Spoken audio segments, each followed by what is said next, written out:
বাবরি মসজিদের নামে জায়গায় যদি আমাদের শেষ নবীর নামটা দিয়ে বাবরি মসজিদটা তৈরি হতো, হুমায়ুন কবির সাহেব আজকে সাসপেন্ড হতো না।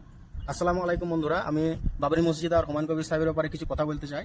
তার কথা বলার জন্য অনেক জ্ঞানী মানুষ আছে, এমনকি হুমায়ুন কবির নিজেও অনেক জ্ঞানী, তার হাতের বয়সও না আমরা। তো আমি সামান্য রাজমিস্ত্রি কাজ করে খাই, আমিও দুটি কথা বলতে ইচ্ছা হইলে বলি ক্যামেরার সামনে এলাম, সেই জন্য দুটি কথা বলতে চাই। তা আমার ছোট মাথায় কিছু কথা বলছি, কথাগুলো আপনারা একটু শুনুন। তা কথাগুলো এই হচ্ছে যে আজ এই বাবরি মসজিদ করার সিদ্ধান্ত নিয়েছে বলে যে হুমায়ুন কবিরকে যে সাসপেন্ড করা হয়েছে, এই সাসপেন্ডটা করার উদ্দেশ্য হলো হুমায়ুন কবির একটা মসজিদ বানাইছে সেটাকে নিয়ে আনা। উদ্দেশ্যটা হলো যে যে বাবরি মসজিদকে ধ্বংস করে দেওয়া হয়েছে সেটাকে আবার পুনর্নির্মাণ করা হচ্ছে, সেই জন্য এই পদক্ষেপটা নেওয়া হয়েছে যে হুমায়ুন কবিরকে সাসপেন্ড করা হয়েছে। তো আমার কথা হচ্ছে যে বন্ধুরা, বাবরি মসজিদটা তৈরি করুক, বাবরি মসজিদটার যে ডিজাইনে আছে সেই ডিজাইনে তৈরি করুক, যেরকম স্ট্রাকচার আছে সেই রকমই তৈরি করুক, কিন্তু ওটার নামটাকে চেঞ্জ করে দেয়, ওটার নাম চেঞ্জ করে আল্লাহর নাম দেখ।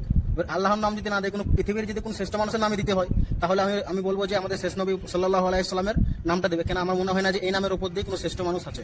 হুমায়ুন কবির সাহেব বলেছিল যে বাবুরের ছেলে হুমায়ুন যে বাবরি মসজিদকে নির্মাণ করেছিল, তা আমার নামও হুমায়ুন, তা আমি সেই মসজিদটাকে আবার পুনর্নির্মাণ করব। কবির সাহেব হয়তো ভেবেছিল যে আমার সেই হুমায়ুনের মতন আমারও হয়তো সেই নামটা হবে, কিন্তু নামের কানে এখানে কোনো ফ্যাক্ট নাই।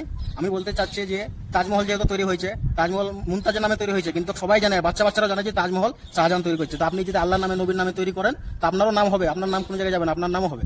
বন্ধুরা, ভিডিওটা যদি ভালো লাগে বেশি বেশি করে শেয়ার করো, আর আমার চ্যানেলটিকে ফলো করো, আমার পেজটিকে ফলো করো।